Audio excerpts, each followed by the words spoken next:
Live from the BDN Studios, it's Bang and Dang. That's awesome. If you don't like that, then You ain't black.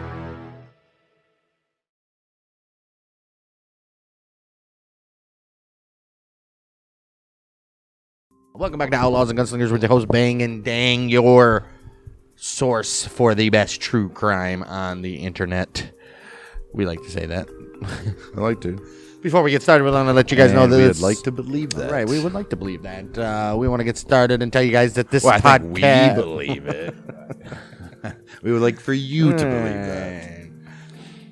Anyhow. This episode is going to be brought to you by Manscaped. That's right, Manscaped is back with us, and... Because they're back in the saddle again. they want to wish you a Happy New Year. Because they're back.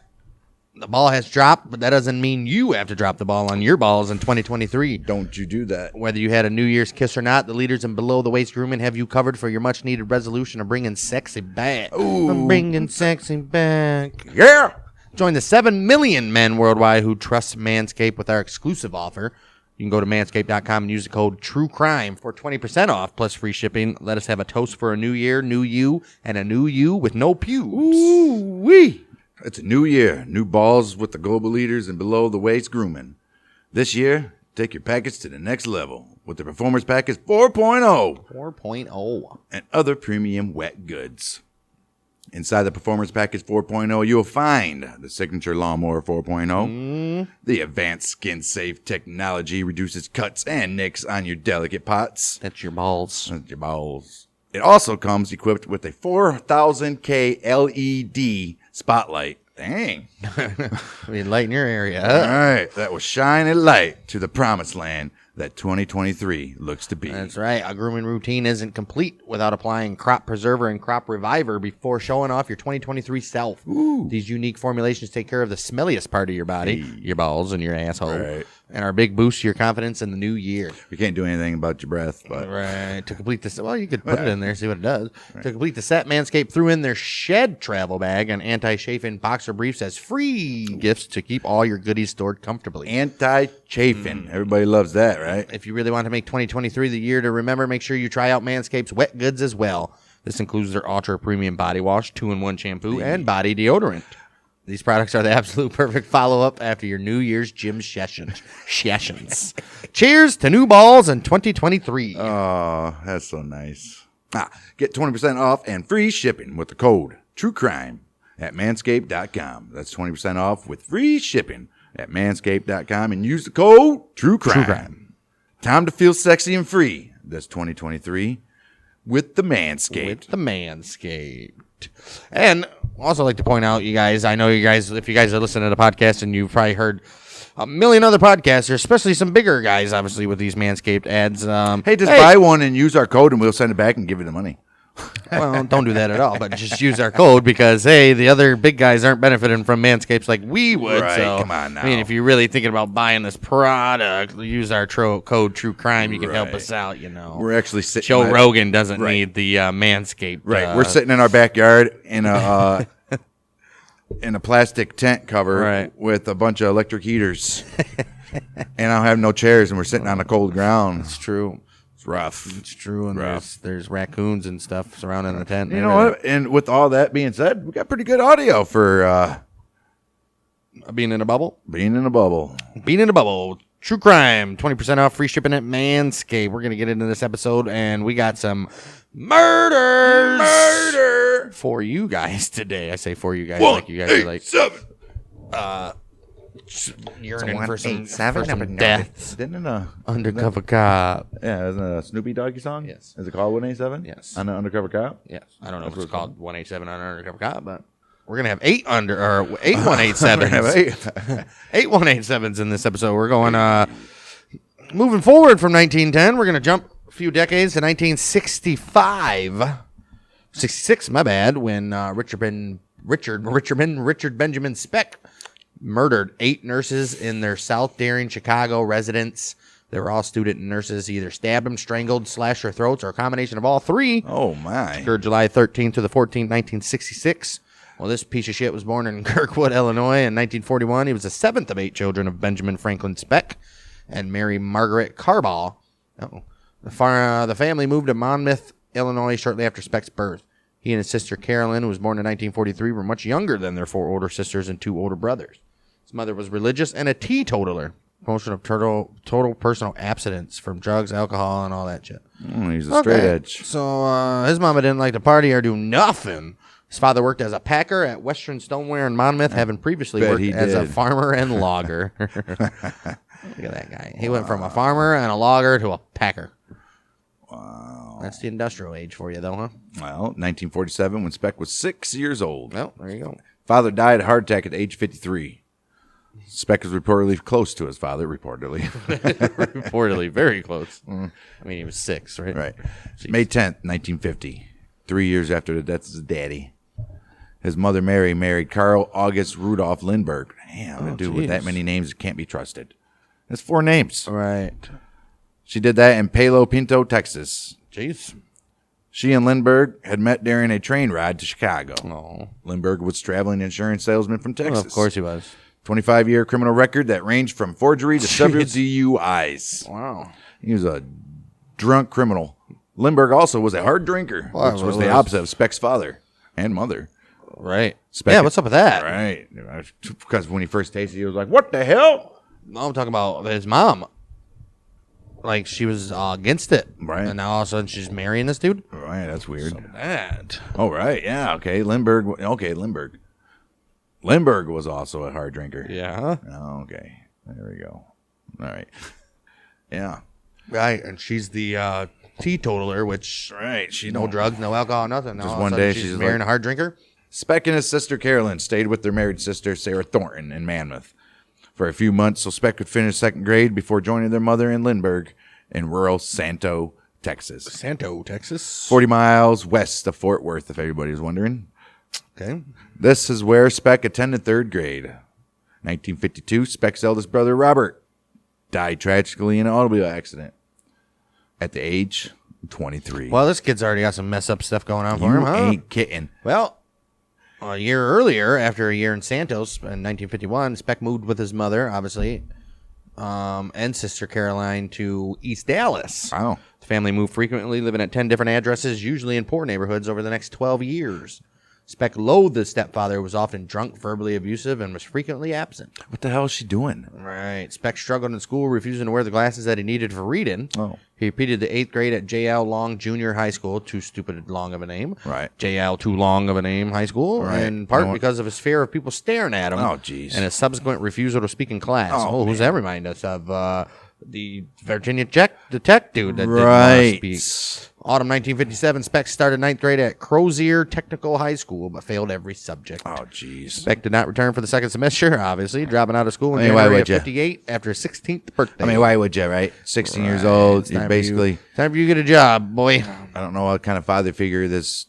Oh, clearly not there and abusive. Right. So this kid is used to having a life where it's pretty much mapped out on the straight and narrow all the time, and all of a sudden, boom, gone. Well, not really. His dad died when he was 6, so his mom probably gave up after that. Because he was 2nd grade when she met the dude. Right. Yeah, 6. So I mean, but up to 6 years old, you should have some sort of training. You're like a puppy. You should be trained some sort. Yeah, you can probably easily wipe those off. All the manners and stuff that you learned the first 6 years. You went from yes, ma'am to no, bitch. Now, bitch. Right. Right. Duh, bitch. That's why Dad left you. Couldn't stand you. He didn't leave us. He Oh, died. No, he killed himself. He didn't kill himself. Maybe his dad was an alcoholic on the side and nobody knew. Having started drinking alcohol at the age of 12. By age 15, he was getting drunk almost every day. Join the crowd. Damn, I thought we were doing Richard Speck. Right. I thought we did think we were doing an autobiography. Right. Jeez, oh, Pete. His first arrest, 1955, age 13 for trespassing, was followed by dozens of other arrests for misdemeanors over the next 8 years. From 1960 to 1963, Speck worked as a laborer for the 7-Up bottling company in Dallas. October 1961, Speck met 15-year-old Shirley Annette Malone at the Texas State Fair. Oh, that's a hell of a place to meet somebody. She became pregnant after 3 weeks of dating. Couple married on 19th January 1962. Oh, my. A couple months later, huh? Initially moved in with his sister Carolyn and her husband. Speck's mother lived there as well, having separated from Lindbergh, who was now living in California. Broken home. Right, twice. Speck stopped using the name Richard Benjamin Lindbergh when he got married and went back to using Richard Benjamin Speck. Okay. His daughter. Back then, you could just use whatever name you wanted, apparently. I guess. His daughter, Robbie Lynn Speck, was born on July 5th, 1962. But she's glad. It sucked to have your birthday on a holiday. Well, it's not on a holiday. Well, I'm saying. But she's glad that it was the 5th instead of the 4th. You know what I mean? Wait a minute. Can you imagine that? What's going on here? Wait a minute here. Wait a minute here. From 60 to 63, so no earlier than 60, he would have met, or October 61, he met 15-year-old Shirley when he was 20. All right. And got her knocked up 3 weeks later. Right. So she was 15 years old? Oh, sure. And he was 20? Well, they didn't care back then. It was always like that, bud. 20 and 15-year-olds. I guess. Why do you always think that your grandma and grandpas are old uncles? True. They're always fucking 7 years older than their... We met in high school. No, you were in high school. She was in middle school. All right. Well, she was in 5th grade. Well, I mean, look at all the songs back in the day. Right. She was 15, no, only 15. I was 43, only 43. I mean, look at Hollywood, or every famous person. Oh, look at Elvis. Most of them had a Look at Elvis. that was way younger. Priscilla Presley was only like 15 or 16 when he met her. It's true. He's taking her across country and shit. Jerry Lee Lewis. Well, supposedly. Never been proven. Well, his daughter, Robbie Lynn Speck, was born on July 5th, 1962. Speck was serving a 22-day jail sentence for disturbing the peace after a drunken melee in McKinney, Texas. Okay. And so he missed his daughter's boys. Oh, well, that tends to happen. And the drunken melee was probably the night before on 4th of July, right? I would assume, right? 4th of July celebration got a little carried away. I don't think so. July 63, at the age of 21, he was arrested, or he was sentenced to serve 3 years in prison after being convicted of forgery and burglary. Oh, no. Speck had forged and cashed a co-worker's $44 paycheck and also robbed a grocery store for cigarettes, beer, and $3 in cash. Oh, shit. He was paroled in 1965 after serving 16 months at the Texas State Penitentiary in Huntsville, Texas. His release lasted exactly 1 week when he was arrested again January 9, 1965. He attacked a woman in the parking lot of her apartment building wielding a 17-inch carving knife, but fled when the woman screamed. Oh, shit. The police arrived within minutes and apprehended Speck a few blocks away. Why is he just coming out and attacking people now? What the hell happened to him? What the hell's going on, right? We're missing some parts here. Well, clearly not. He was in jail. Yeah, but what? Then he gets out and just decides to start attacking people? Well, Speck was convicted of aggravated assault, given a 16-month sentence to run concurrently with a parole violation sentence. Oh. And returned to prison in Huntsville. However, due to an error, he was released 6 months later upon the completion of his parole violation sentence on July 2nd, 1965. Wow. Right, he's out. After his release, Speck, you think they can go get him again? I think so. Apparently not. All right. After his release, Speck worked for 3 months as a driver for the Patterson Meat Company. Although he had 6 accidents in the company's truck, he was fired for failing to show up for work. Dude, 3 months? You got 6 accidents? Like, dude, look at, man, you're wrecking our trucks and stuff, and we're all just and that's on the days you actually show up. Right, just show up for work, bud. No, we can't take this. Oh, jeez. December 1965, upon the recommendation of his mother, Speck moved in with a 29-year-old divorced woman, an ex-professional wrestler, and now a bartender at his favorite bar, Guinea's Lounge. Ginny. Or Ginny's. Ginny's or Guinea's? Ginny. It's one of those. Oh, and he was to move in to babysit her 3 children. January 66, Malone, who had been separated from Speck, filed for divorce. Okay, there we go. That same month, Speck stabbed a man in a knife fight at Ginny's Lounge. Oh, shit. He was charged with aggravated assault, but a defense attorney hired by his mother got the charge reduced to disturbing the peace. Oh, shit. Disturbing the peace, all right. He was fined $10 and jailed for 3 days after he failed to pay the fine. This was the last time Speck was in police custody in Dallas. Dude, he's so lucky because, oh, man, if they would have caught that and if that could happen. Dude's an idiot. What the hell's this guy doing? I don't know. It's just something missing here, man. He's a drunk, apparently. Right. And on March 5th, 1966, Speck bought a 12-year-old car, then robbed a grocery store the following evening, stealing 70 cartons of cigarettes, which he then sold out of the trunk of his car in the grocery store's parking lot. All right. No shit. The police traced the car, which you didn't have to do. He was right there. Right. Which he had abandoned, I guess, and issued a warrant for his arrest for burglary on March 8th. What an idiot. This guy's such a moron. He don't even attempt to cover his tracks. Had he been apprehended under that warrant, it would have been his 42nd arrest in Dallas and would have surely resulted in another prison term. I mean, after 42 arrests, you got to do something. March 9th, 1966, Speck's sister, Carolyn, drove him to the Dallas bus depot, where he took a bus to Chicago, Illinois. Get out of here, dude. Wow, I bet she feels bad. Probably not. After what he did in Illinois. Well, now, yeah. Right. Speck stayed with his sister, Martha Thornton, and her family in Chicago for a few days. He then returned to his boyhood home, Monmouth, Illinois, where he initially stayed with some of his old family friends. Speck's brother Howard was a carpenter in Monmouth and found a job for him sanding plasterboard for another Monmouth carpenter. Oh, good for him, man. Well, how long can you screw this up? Well, he became angry when he learned his ex-wife had remarried 2 days after she was granted a divorce on March 16th, 1966. Jeez, he moved to the Christie Hotel in downtown Monmouth on March 25th and spent most of his time in the downstairs taverns. Oh, I bet. The downtown taverns. At the end of March, while Speck and some acquaintances were on a bar-hopping trip to Gulfport, Illinois, they were detained overnight by police there after Speck reportedly threatened a man in a tavern restroom with his knife. Uh-oh. April 3rd, Miss Virgil Harris, a 65-year-old resident of Monmouth, returned home at 1 a.m. to find a burglar in her house brandishing a knife. Oh, jeez. He was a 6-foot-tall white man who was very polite and spoke very softly with a southern drawl.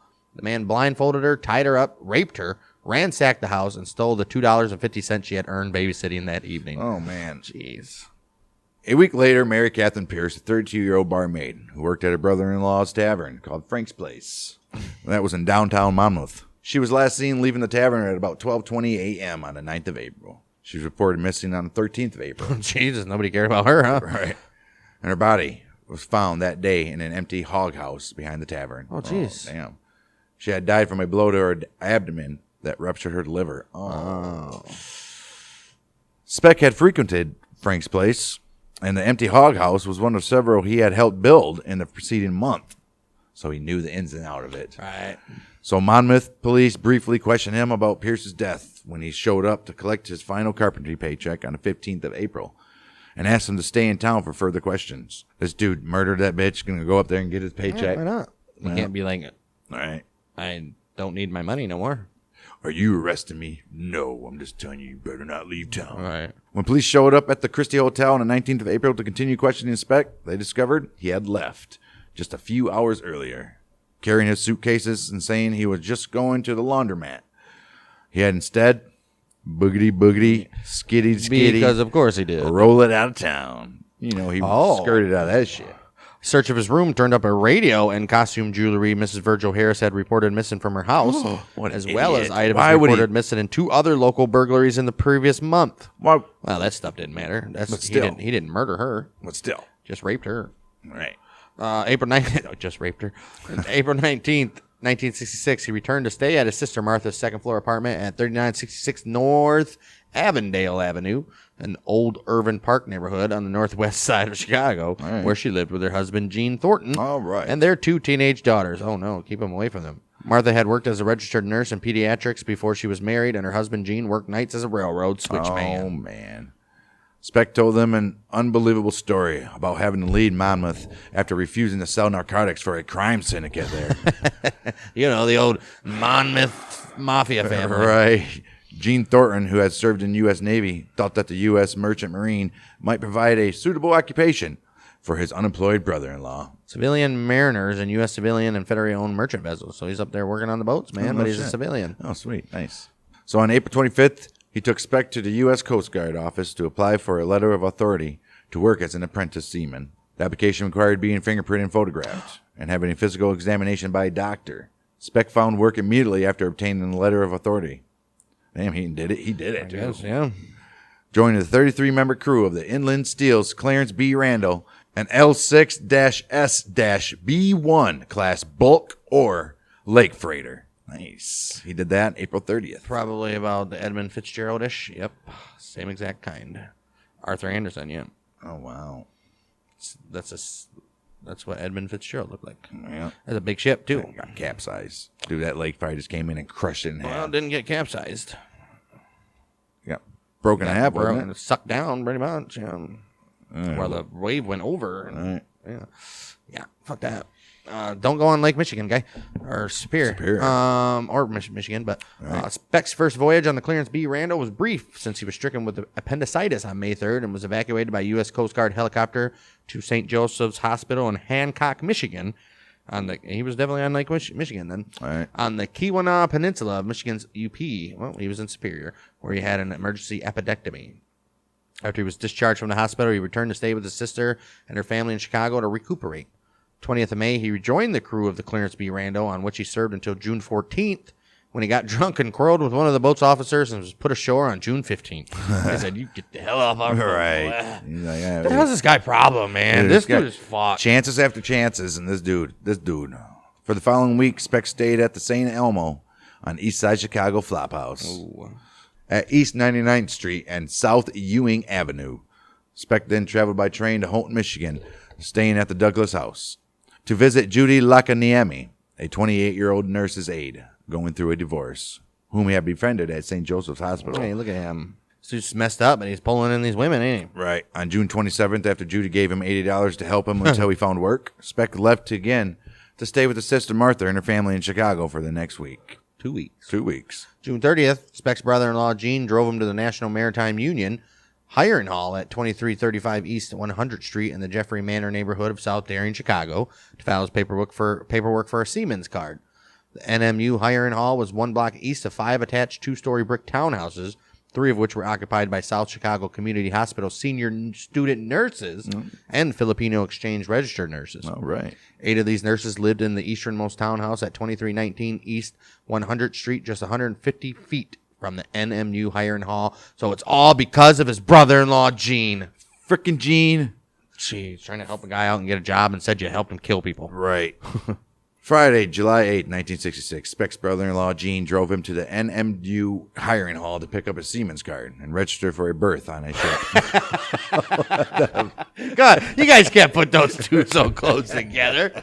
No. What the fuck? Well, anyhow, Speck lost out that day to a seaman with more seniority for a berth on the SS Flying Spray. Sorry, guys.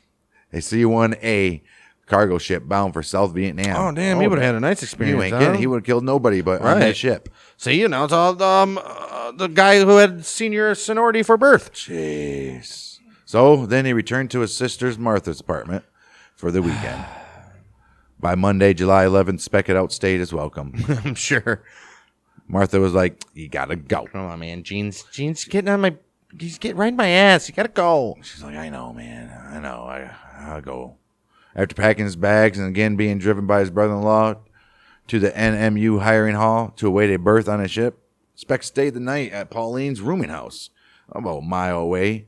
It was on 3028 East 96th Street in the Vets Park neighborhood of South Darien, Chicago. All right. Well, Tuesday, July 12th, he returned to the NMU hiring hall. Mid-afternoon, he received an assignment on Sinclair Oil's tanker SS Sinclair Great Lakes, which was a 30-minute drive away in East Chicago, Indiana. Ooh. When he arrived there, he found that his spot had already been taken, and he was driven back to the NMU hiring hall, which was then closed. I bet he was late. They drove him. Oh, no shit. Speck did not have enough money for a rooming house, so he dropped his bags off 6 blocks east at the Manor Shell filling station at 9954 St. Torrance Avenue and slept in an unfinished house just off of East 103rd Street. Oh, wow. Wednesday, July 13th, he picked up his bags and checked in at the NMU hiring hall. Well, at least he wants to get on a damn ship. He was angry for being sent to a non-existent assignment, and he talked for 30 minutes in the car with his sister Martha and her husband, who had driven down to visit him at 9 a.m. He's like, "Dude, come on, I tried." Dude, at least they're made me drive all the way to East Chicago, Indiana. At least his sisters and all that, everybody's willing to help him. Guess, you know? I mean, we don't know what's really going on. Gotta be able to yelling at him every time I see him, or probably. Or is it? Gene's like, "You gotta quit." Or is it like, "No, you got it, bud," or you got what are you doing? You got to grow up. Yeah, Pete, right? Speck, you got to grow up, man. Come on. I'm sure they would call him Richard. Right. We give you plenty of chances, Dick. For you to be a seaman, Dick Seaman. Go Seaman give birth. Dick. That would be your name, Seaman Dick. Go give birth. Go give birth in this shit. I'd birth you on this ship. Right? Or was it, you'll get it, don't worry, blah, blah, blah. Don't know. It wasn't there, man. It was probably the other It one. was probably a combination of both, maybe. Right. They parked on East 100th Street next to Llewellyn Elementary School, across the street from the townhouses where the nurses lived. 10:30 a.m. He was tired of waiting at the NMU hiring hall for a job. It's only 10:30 a.m., dude. Right. Speck had $25 that his sister had given him, and he left and walked about 1.5 miles east on East 100th Street to check in at the Shipyard Inn at East 101st Street and South Avenue North. The inn was on the And it's on the east side of Chicago. Right. The inn was on the east side of Chicago. Oh my! He spent the rest of the day drinking in nearby taverns before he accosted Ella Mae Hooper at knife point. Jeez. She was a 53-year-old woman who had spent the day drinking at the same tavern that Speck had patronized. Jeez. He's probably seen her buying drinks. She had some money. Well, he took her to his room at the Shipyard Inn, raped her, and stole her black $16 mail order 22 caliber round pistol. Oh shit! It's only $16. Okay, he then left dressed entirely in black, armed with a switchblade and Ella Mae Hooper's handgun. After dinner at the nearby Case Pilot House, Speck returned to drink at the Shipyard Inn's Tavern until 10:20 p.m., walked about 1.5 miles west on East 100th Street to the nurse's townhouse at 2319 East 100th Street. So, what happened to the lady? She just left? Or she did. Didn't report that he raped her or anything? He just goes back to that same place and starts drinking? That don't make no sense. Right. 11 p.m., July 13th, 1966. Speck broke into the 2319 East 100th Street townhouse in Chicago's Jeffrey Manor neighborhood. The townhouse was functioning as a dormitory for student nurses. He entered and, using only a knife, killed Gloria Davy, Patricia Matusik, Nina Jo Schmale, Pamela Wilkening, Suzanne Ferris, Mary Ann Jordan, Merlita Gargulo, if I'm saying that correctly, and Valentina Passion, P-A-S-I-O-N, however you want to say that, Passion, I don't know. Sorry. Speck, who later claimed he was both drunk and high on drugs, may have originally planned to commit a routine burglary. Speck held the women in a room for hours, leading them out one by one, stabbing or strangling each to death, and then finally raping and then strangling his last victim, 22-year-old Gloria Davy. Intervals between 20 and 30 minutes elapsed between each murder. Jeez. What the hell is he doing? Dude was there for like 6 hours. Holy shit. One woman, Corazon Amaral, escaped death because she crawled and hid under her bed while Speck was out of the room. He possibly lost count or might have known 8 women lived in the townhouse, but was unaware that a 9th woman was spending the night. Oh. She stayed hidden until almost 6 a.m. Fingerprints found at the scene were matched to Speck. Oh, man. 2 days after the murder, Speck was identified by a drifter named Claude Lunsford. Speck, Lunsford, and another man had been drinking the evening of July 15th on the fire escape of the Star Hotel at 617 West Madison. July 16th, Lunsford recognized a sketch of the murder in the evening paper and phoned the police at 9:30 p.m. after finding Speck in his room at the Star Hotel. Oh, jeez. Oh, jeez. He just went back to the hotel. Speck in Lunsford's room. Oh, So shit. Speck was in his room. Wow. The police, however, did not respond to the call, although their record showed the call had been made. Speck then attempted suicide, and the Star Hotel desk clerk phoned in the emergency around midnight. He was taken to Cook County Hospital at 12:30 a.m. on July 17th. At the hospital, Speck was recognized by Dr. Leroy Smith, a 25-year-old surgical resident physician, who had read about the Born to Raise Hell tattoo in a newspaper story. The police were called, and Speck was finally arrested. Concerns over the recent Miranda case that had vacated the convictions of a number of criminals meant Speck was not even questioned for 3 weeks after his arrest. Wow. All he had to do is read him his rights. Right. I mean, it's not that hard. Stupid. They're not reading No, his rights. we can't even. But they're holding them, but they're not questioning them. What the hell? That's retarded. Felony. illegal, isn't it? Who knows? Felony court judge Herbert J. Passion appointed an impartial panel to report on Speck's competence to stand trial and his sanity at the time of the crime. A panel of 3 physicians suggested by the defense and 3 physicians selected by the prosecution consisted of 5 psychiatrists and 1 general surgeon.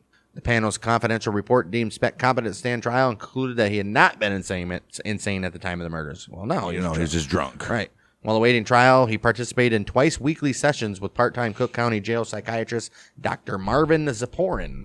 These continued after Speck's transfer to Cermak Memorial Hospital on July 29, 1966, until February 13, 1967.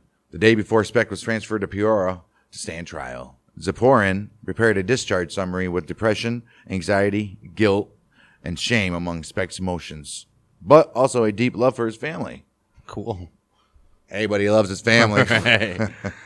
It went on to note an obsessive-compulsive personality and a Madonna prostitute attitude towards women. Inability to maintain sexual arousal within a committed, loving relationship. That's why they love whores or something, I I guess. guess, right? Wait, so Madonna means whore? I suppose. Wait, Madonna's Mary, the wife of Joseph. That's what Madonnas mean? Desire a sexual partner who has been degraded, which is a whore, Right. while they cannot desire the respected partner. Okay. The Madonna. Right. Oh, the Madonna is his partner that he can't commit and love to, but he loves the whores. Right. Right. Okay. Ziporn maintained Speck viewed women as saintly until he felt betrayed by them for some reason, after which hostility developed. Yeah, that's crazy.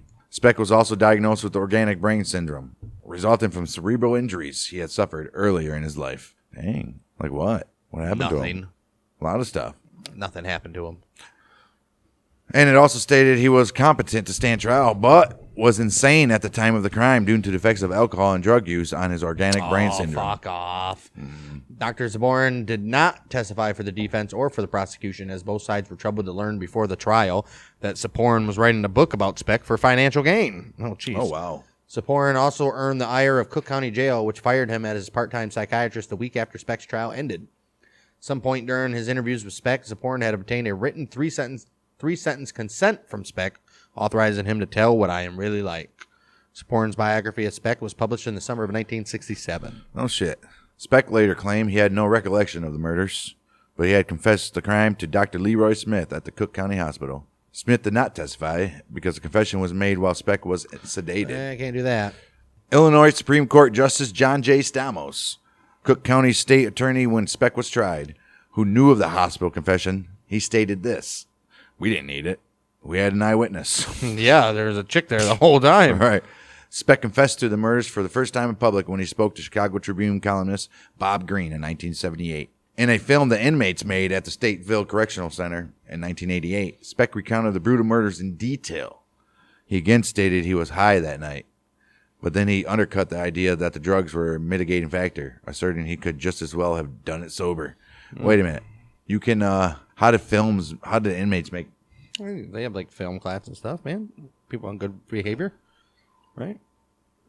So this dude made a movie in prison talking about. Well, since we know he's in prison, his trial actually began on April 3rd, 1967 in Peoria, Illinois, 3 hours southwest of Chicago, with a gag order on the press. Obviously. In court, Speck was positively identified by the sole surviving student nurse, Corazon Amurao. I guess that's the name. I don't know. When she was asked if she could identify the killer of her fellow student, she rose from her seat in the witness box, walked directly in front of Speck, and pointed her finger at him, nearly touching him, and said, "This is the man." In addition, Lieutenant Emil Geese testified that fingerprints at the scene had been matched to Richard Speck as well. April 15th, at the 49 minutes of deliberation, that's it? I mean, that's... It took long enough, right? Right. We were like, Your Honor, we don't even need to leave the room. Stupid. The jury found him guilty and recommended the death penalty. Damn. June 5th, Judge Herbert Passion sentenced Speck to die in the electric chair, but granted an immediate stay pending an automatic appeal. The Illinois Supreme Court subsequently upheld his conviction and death sentence on November 22nd, 1968. Look at that.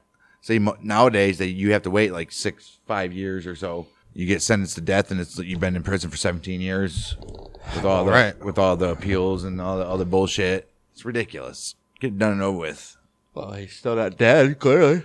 December 1965 and March 1966, Nature and The Lancet published findings by British cytogeneticist Patricia Jacobs and colleagues of a chromosome survey of patients at Scotland's only security hospital for the developmentally disabled. 9 of the patients, ranging from 5'7" to 6'2" height, were found to have an extra Y chromosome, the XYY syndrome. Why? Doesn't matter what height they were. Right. Jacobs' hypothesis was that men with XYY syndrome are more prone to aggressive and violent behavior than males with the normal XY chromosome, which was later shown to be incorrect. Oh, Jacobs, you don't know what you're talking about. August 1966, Eric Engel, a Swiss endocrinologist and geneticist at Vanderbilt University in Nashville, Tennessee, wrote to Speck's attorney, Cook County Public Defender Gerald W. Getty, who was reportedly planning an insanity defense. Of course it was. He suggested, based on Jacobs' unsubstantiated theory that Speck's height of 6'1", that Speck might have had XYY syndrome. What does it matter how tall you are? Right. You're saying somebody between those heights are stupid? Right. Or whatever. A chromosome analysis performed the following month by Engel revealed that Speck had a normal XY chromosome type. 1 month later, a court-appointed panel of 6 physicians rejected Getty's insanity argument and concluded that Speck was mentally competent to stand trial. Right. Damn right he was. Damn right. 1968, biochemist Mary Telfer and associates published data from a genetic analyst, similar to designs to Jacobs, of subjects confined in psychiatric hospitals and penal institutions in Pennsylvania. Of the 5 XYY patients identified, 4 exhibited moderate to severe facial acne, leading the group to suggest that acne be added to the list of defining XYY characteristics. Okay. Subsequent research failed to substantiate with observation as well. These guys are idiots. Right. After Getty contacted Telfer to discuss her findings and their possible relevance to this client, Telfer wrote a speculative piece for the British journal Think, in which she mistakenly reported that Speck had XYY. That, combined with his extensive acne scarring, led her to describe Speck as the archetypal XYY male. Why are these all British publications, first of all? Why is nobody in America doing anything? Because they don't care. In a 3-part series on the XYY syndrome published in the April 1968 New York Times, they presented Jacobs' unsubstantiated theory associating the syndrome with violent behavior as an established fact, and noted that the karyotype had been cited as a mitigating factor by attorneys defending an XYY man charged with murder in Paris and another in Melbourne. It also identified Speck as a classic example of an XYY criminal, and cited Telfair and Getty as sources predicted that XYY syndrome would form the crux of his insanity defense. Similar articles followed, again citing Telfair in Time and Newsweek, and 6 months later in the New York Times Magazine. May 1968, Speck's chromosomes were karyotyped a second time by Engel, with the same result, a normal 46 XY genome. Yep. After Speck's conviction and death sentence were upheld by the Illinois Supreme Court later that year, the appeals process moved to the federal court system. Who's paying for this? The city or the state. Articles continued, for him too. Well, he's got a public defender, so. Articles continued to appear in the lay press reporting that Speck's supposed XYY genotype would be invoked as a mitigating factor, but he didn't. Right. In a review These article, articles are still saying it because they're idiots. Yeah, in a review article published in the Journal of Medical Genetics in December 1968, Michael Court Brown found no overrepresentation of XYY males in chromosome surveys of Scottish prisons and hospitals for the developmentally and mentally disabled, and suggested that any conclusions drawn from study populations composed solely of institutionalized males were likely distorted by selection Yeah, because bias. they probably picked the guys that they thought were Right. raging idiots anyways, you know. Right.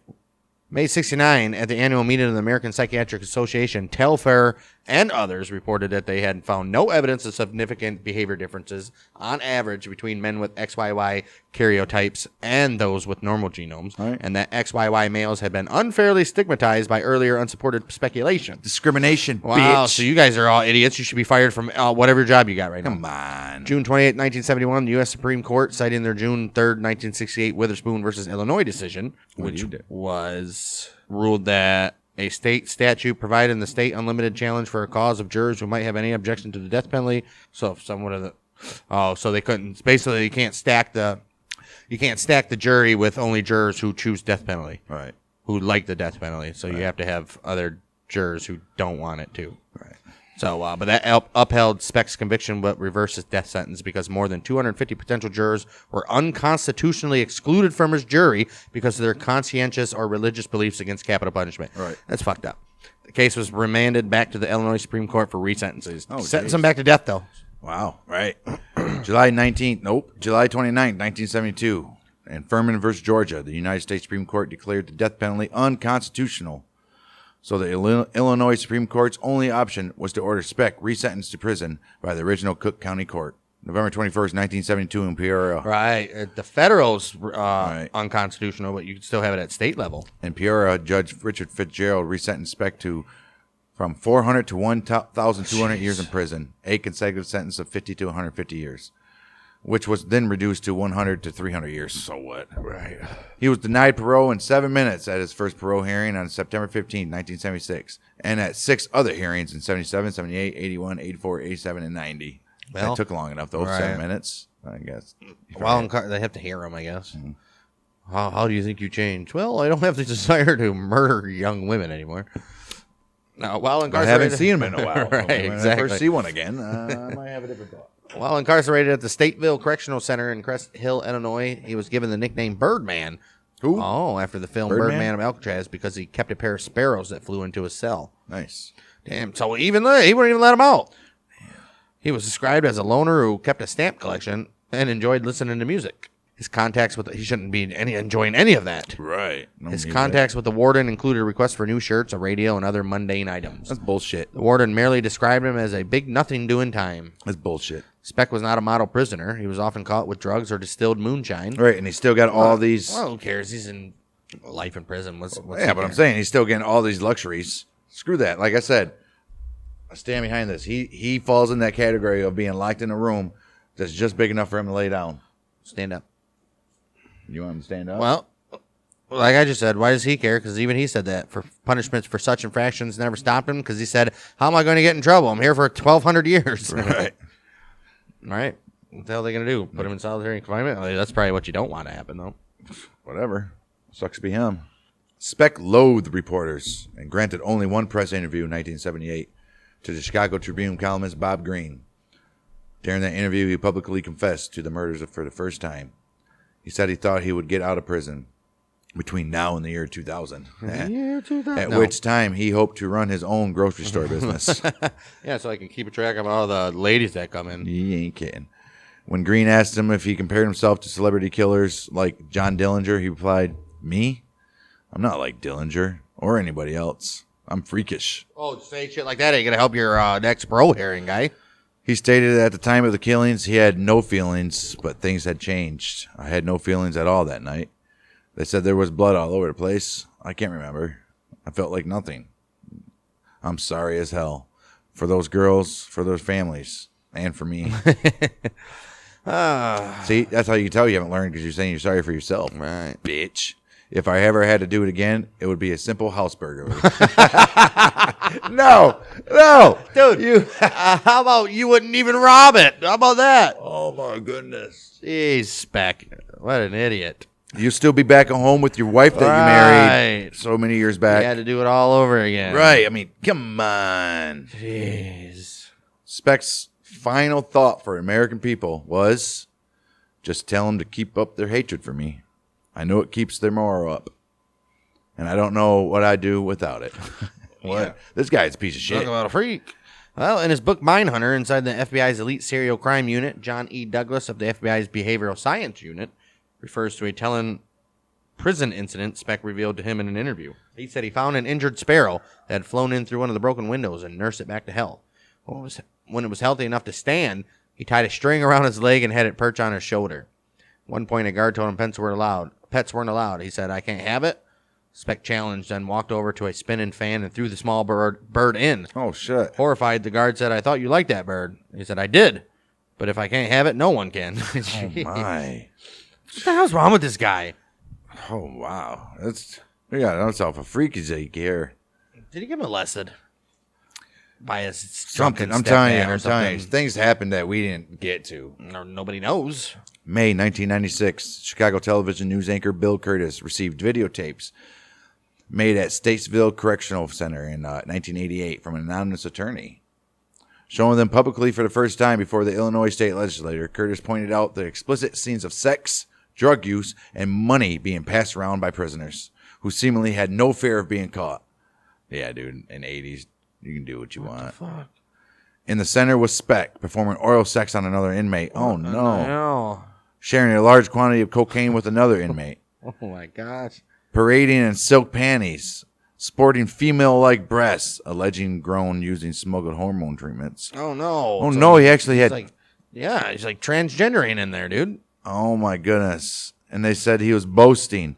Only if they only knew how much fun I was having, they turned me loose. Wow. This dude turned into a freak. And I got some titties, too. I bet they look good.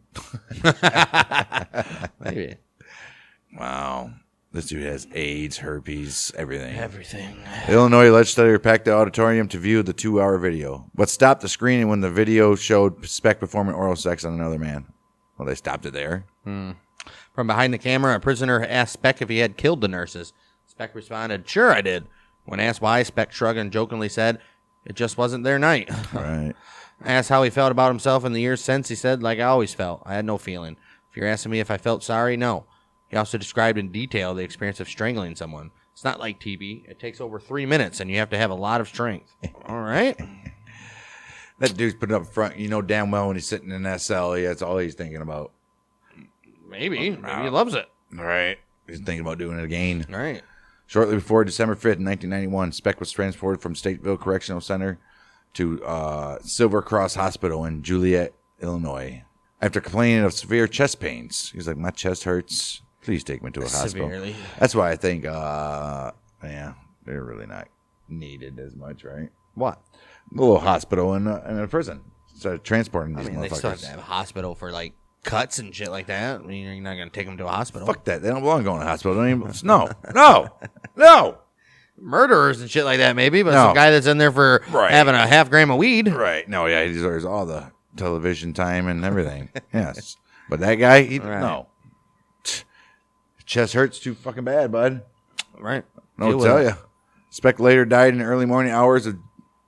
Good for this guy. Yep. He later died in the early hours of December 5th of what was believed to be a heart attack, 1 day shy of what would have been his 50th birthday. Oh, poor guy. The coroner stated that Speck had an enlarged heart, emphysema, and clogged arteries, which most likely contributed to his fatal heart attack. Well, it didn't help the big old mounds of cocaine and shoving it down with dick in your mouth. Right.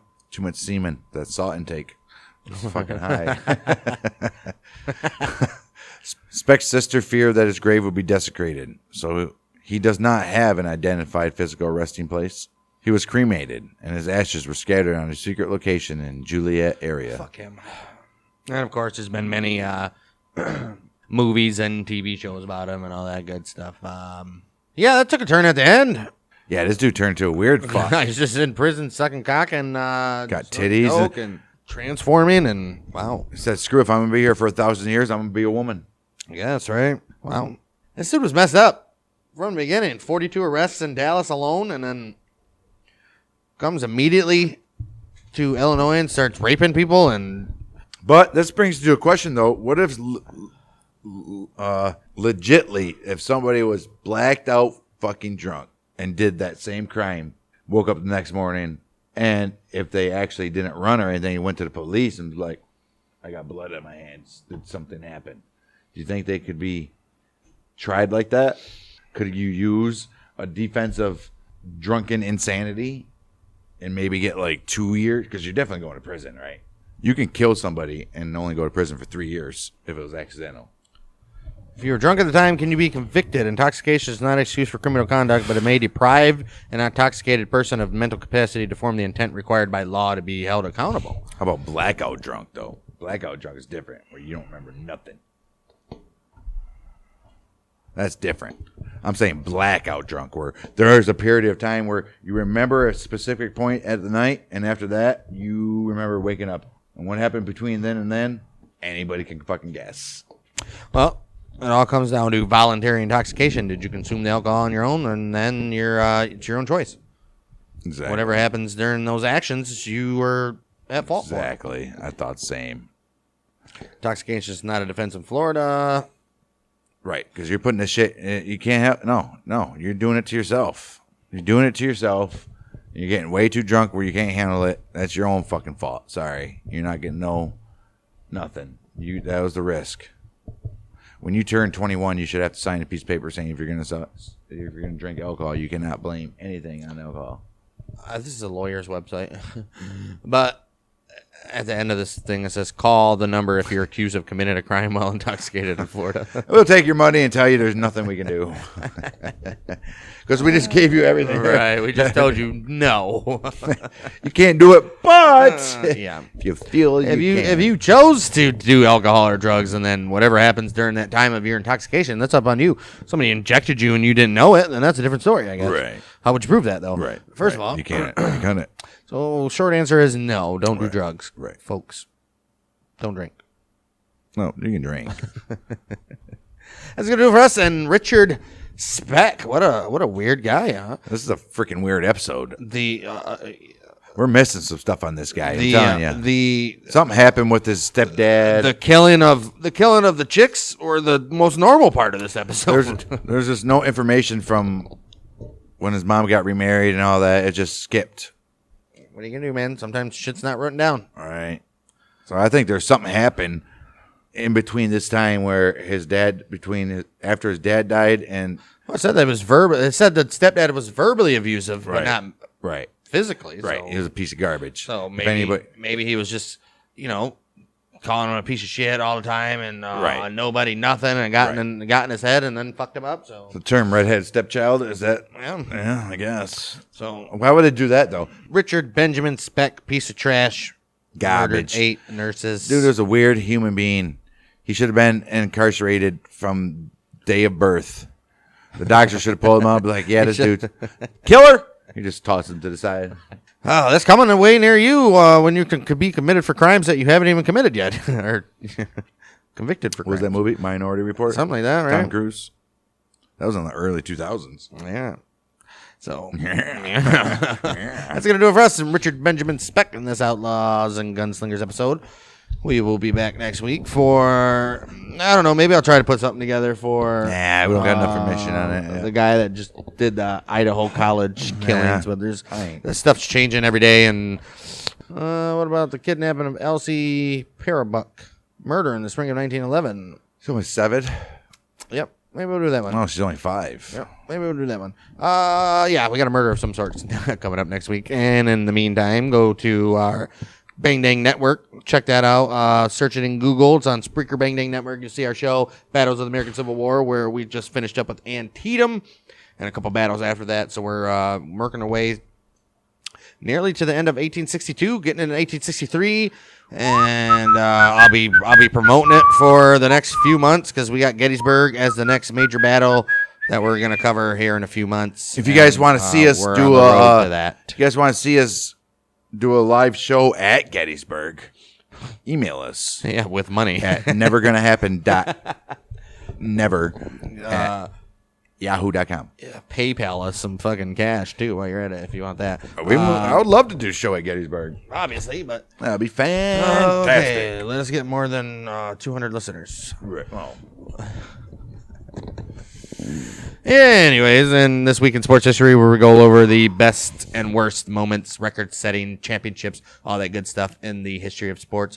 And that's over on the Bang Dang Network. And if you guys want any of this stuff commercial-free, ad-free, that includes the Manscaped ad that you heard at the beginning of this, you can go to patreon.com/Bang Dang. $2 a month. You get all 3 of those shows we just mentioned.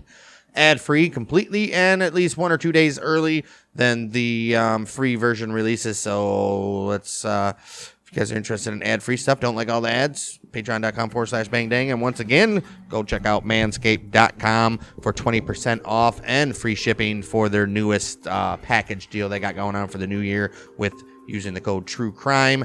You'll help us out, and Joe Rogan don't need Manscaped money, so no, he don't. Look us up, and we'll be back next week for another Outlaws and Gunslingers with Michiganers with Bang Dang.